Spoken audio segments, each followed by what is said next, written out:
Hello, everyone. My name is Abheeshek Dev Roye, and I'm a doctoral scholar in marketing from the Indian Institute of Management, Kolkata. My thesis tries to understand and explore consumer well-being in low-income contexts. This presentation is structured as a primary introduction to marketing, which describes and tries to explore low-income consumers, and then goes on to explain the four essays that constitute my thesis. Low income consumers actually occupy a staggering 70 to 80% of the world's population. And thus, it is surprising and also exasperating that marketing literature has not really captured their nuances, their lived in experiences in the way that they should be. However, things turned at the beginning the year 2000 with the establishment of two very different and yet very similar streams, the base of the pyramid and the subsistence marketplaces domains within marketing literature. The base of the pyramid, which is also commonly known as the DOP approach, was pioneered by Prahlad and Hart and Hammond also. They try to explore how businesses can actually expand into emerging or rural contexts and serve low income consumers while gaining profit. However, after 2000s and the flurry of studies that followed, the BOP proposition had a lot of criticism against it within the scholarly community. Most of these criticisms were directed at the fact that the BOP approach always tried to rely on quantitative top-down models of studying low-income consumers. That is, researchers bring in their own uh, theoretical notions and biases towards understanding low-income groups. Additionally, providing more and more products in emerging or rural contexts will only impact people in the sense that it'll increase wasteful discretionary spending and upward social comparisons. Fortunately, though, the subsistence marketplaces domain within marketing literature was under development, which emphasized understanding consumer agency and coping skills, and also used a bottom up approach, which is one way of saying that as a researcher, I try to go and talk to low income consumers in order to understand their lived in experiences instead of bringing my opinions to the forefront.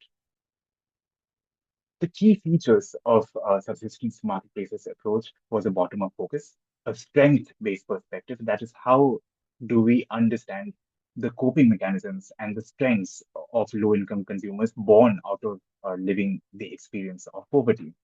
It also cultivated a gist of innovative methods, especially visual methods, which were more aligned with low-income consumer abilities. In essay one, I try to explore or map how consumer well-being has been explored in both the domains, the BOP and the subsistence marketplace literatures.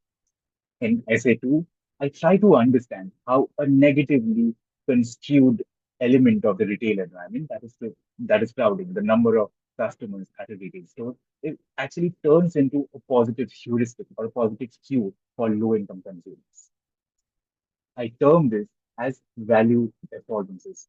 To put it simply, the number of consumers at a retail store actually enable low-income consumers who are also more likely to be low literate to gain more value from the retail store by preempting the kind of advantages or disadvantages that they will have while choosing which store to go to. In FH3, I try to understand how digital payments like UPI, Google Pay, Paytm, PhonePe are actually perceived by low-income consumers.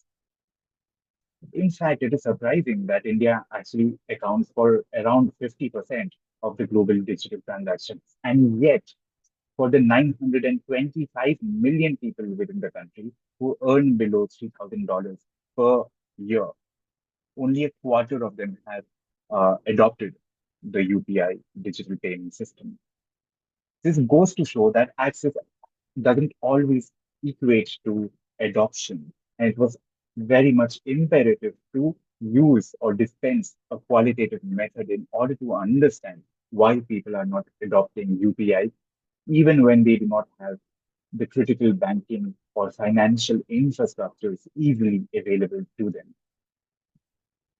Using a very key theory like the NEC, means and change theory, I try to understand how they relate or link the attributes of a payment app like Google Pay to the consequences of using those attributes and the relative importance of those consequences as decided by the end goals or the values that they intrinsically serve. I try to uncover the contextual factors, the emotional dynamics, and the user lived in experience of using UPI in such low income contexts. In essay 4, on the other hand, I try to formalize a particular research method known as the researcher produced photo elicitation interviews.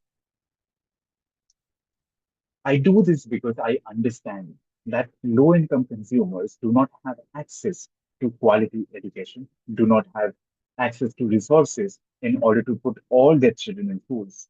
And as a result, many of them are not verbally or textually, especially textually literate. However, I look at this not as a deficit, but as an opportunity to expand upon their visual literacy.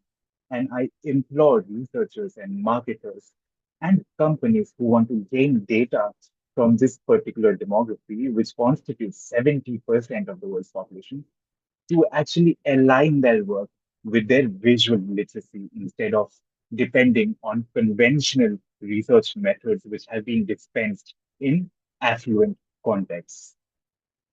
Photo elicitation is a research method of presenting a picture during an interview.